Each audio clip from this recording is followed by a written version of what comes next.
a sort of a side story, but quite fascinating in a way. Wellington City councillors have voted unanimously to make microchipping of cats mandatory. Voted for the bylaw. For the bylaw. Yeah. All Voted for the whole bylaw. Listen to that. Listen to that.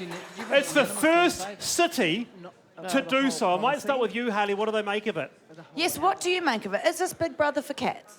Well, no, look, I mean, we have been the leader in terms of environmental restoration. We've got, I mean, I live right next to Zealandia, and we've got Saddleback and Kaka, and you know, we need to look after those, but we also need to make sure that people are able to get back to their cats or to get their cats back to them. We've got about 2,000 people a year who lose their cats, and it makes a hell of a lot of sense for them to be able to recover their cats rather than go to the SPCA and not be able to identify it. So it's a win for the birds, it's a win for the cats, it's a win for the owners.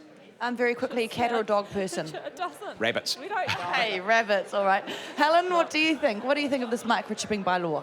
Well, I think my portfolio is a natural environment portfolio, so I've spent the last 6 years making sure that the birds come back to Wellington. That's the feathered birds.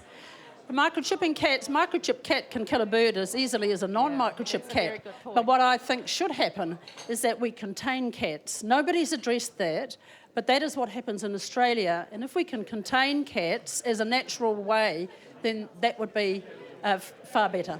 Yeah, I kind of agree with that. I mean, a feral cat sounds feral, but obviously getting rid of feral cats is not going to get rid of cats in general, and cats like to kill birds. Well, they do. I'm suggesting it become compulsory to poop a scoop after your cat. If I'm elected mayor, everybody will be issued with a council plastic bag, and they'll be expected to follow their cats. I'm not serious, by the way, on that one. Good, because I don't think you'll ever catch them. Yeah, hey, just briefly around the panel, what do you... The SPCA agrees with this, Joe. What do you think? Well, actually, we initially voted against microchipping. It's not the microchipping itself, because actually my own cats are microchipped, and that's fine. It was You've more got the cats? mandatory basis of it. So, How many cats have you got? well, sadly, I did have 2, but only 1 now. Oh, okay. So I won't go into that. But What happened to your my cat? cat was actually returned to me because it was in fact microchipped after being away for 18 months. All right, so it works. So it does work. What about you, Justin? Do you agree with this? The first city to do so, microchipping of cats. I'm proud we did it. I'm on the board of Wellington SPCA, and the SPCA is best placed to understand animal welfare issues, and they are wholly supportive. If they say it's a good idea, I agree with them, and I'm very supportive of it. Do you have a cat?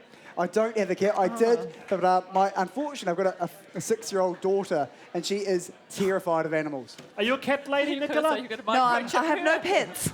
But 3 of us voted against the microchipping at the earlier stages, and we voted against it, I'm speaking for the others, because microchipping a cat does not save any bird's life. Doesn't it? No. How, a cat that's microchipped, how would that save a bird's life?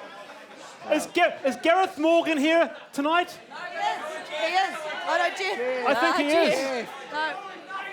We've got a spokesperson. Hayley? A spokesperson. What do you think of this, Jeff? Well, you can't have a predator-free Wellington without having some way of controlling stray and feral cats, and that ultimately you have to be able to tell if a cat's owned or if it's not owned, which requires a microchip, because they lose collars. So Are you saying that a domestic cat is not a predator?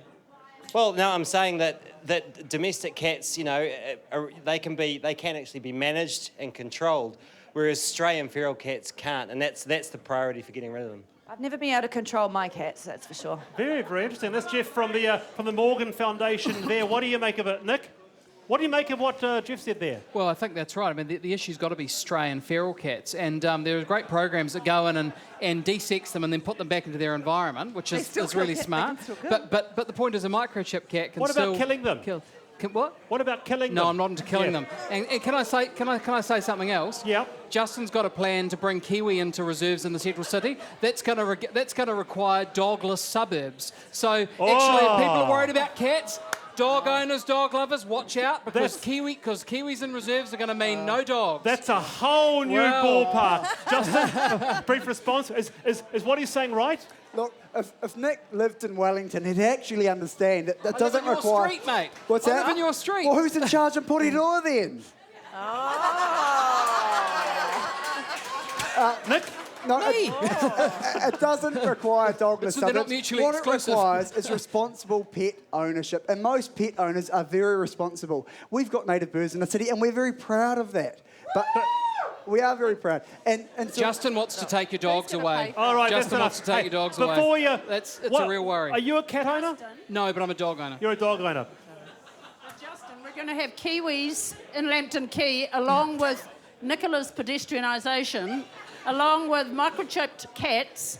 And what else are we going to put in Lambton Quay? Oh, light rail. Light rail. Kiwis in Lambton Quay, how does that work? Slowly. Very, very good point. Thank you very much, Helen, for that. Hey, look, stay with us. We're back very, very soon, back into TV.